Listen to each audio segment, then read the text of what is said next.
Welcome to the first episode of my complete Factorio tutorial. We are going to start off easy by talking about some basic facts and giving you a little overview over the game.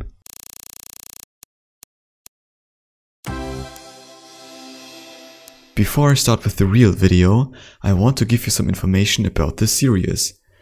The video you are about to watch is the first part of a long series with tutorials about everything in Factorio. There will be about 28 videos about some basics, automation, electricity, transport, the circuit and logistics network, as well as aliens and defense. To get notified about new videos, you can subscribe to my channel. You can find the entire playlist of tutorials in the info cards as well as in the video description. If you are interested in train-specific tutorials, then you can also check out that playlist on my channel.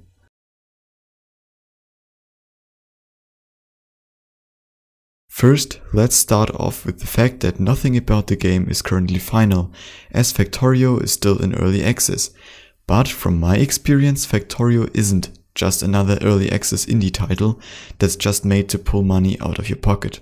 The game already feels pretty complete and you will be able to spend countless hours with lots of fun and headaches. There are also basically never crashes and the performance is also pretty good even in extremely large factories.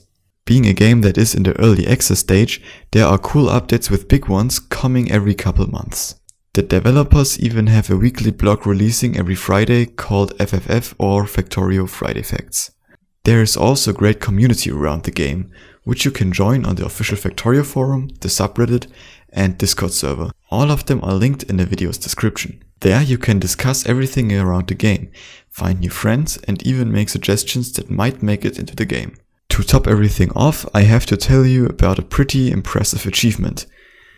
According to SteamDB, Factorio is currently the second highest rated game on Steam, with 96.49% of all 37,000 reviews being positive.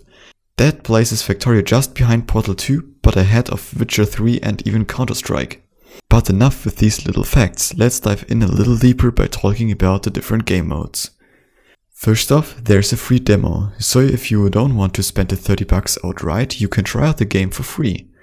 Just as a note, waiting for sales is useless, as Factorio never was on sale and will never be on sale according to the devs. The free demo contains the first few levels of the campaign. It's not like a full story mode or anything like that, but it's a great guided tutorial through the basic game concepts. And some challenge modes you can try out. The real meat of Factorio lays in the depth of the free play mode though, as it contains all features and mechanics of the game and allows free building as you please. Similar to the campaign, you start out on an empty space of land on a foreign planet, and you need to get started by building a base. The goal is to launch a rocket to space, but you can still play further and launch more rockets after that. Now let's talk about some game mechanics. Firstly, you need to mine some resources to be able to craft. You can do that by hand or by using the provided burner miner drill you get from the get-go.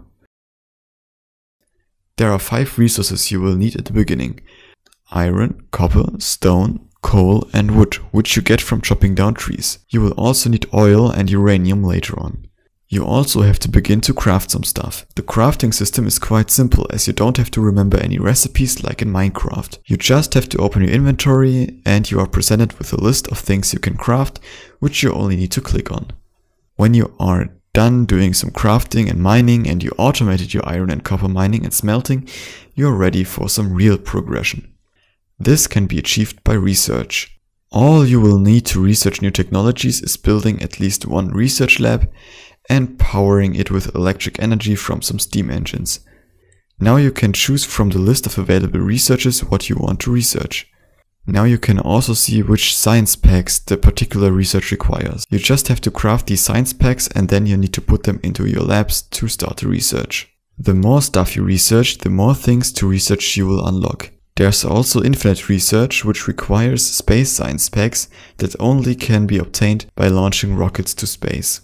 A core part of the game is automation. Crafting that many science packs by hand gets very slow and tedious very quickly. When you have automation researched, assembly machines can be crafted. They can craft only a single recipe at a time, so you have to link many of them together to create big production chains. For that, you can use belts to transport items around and inserters to put items from a belt into the assembly machine. Now you had a lot of fun building yourself a small base and automating a few things. But every machine and furnace also blows pollution into the atmosphere. That wouldn't be that bad if no one cared. But you are not alone. There are aliens all over the planet. They live in villages that are made up of nests.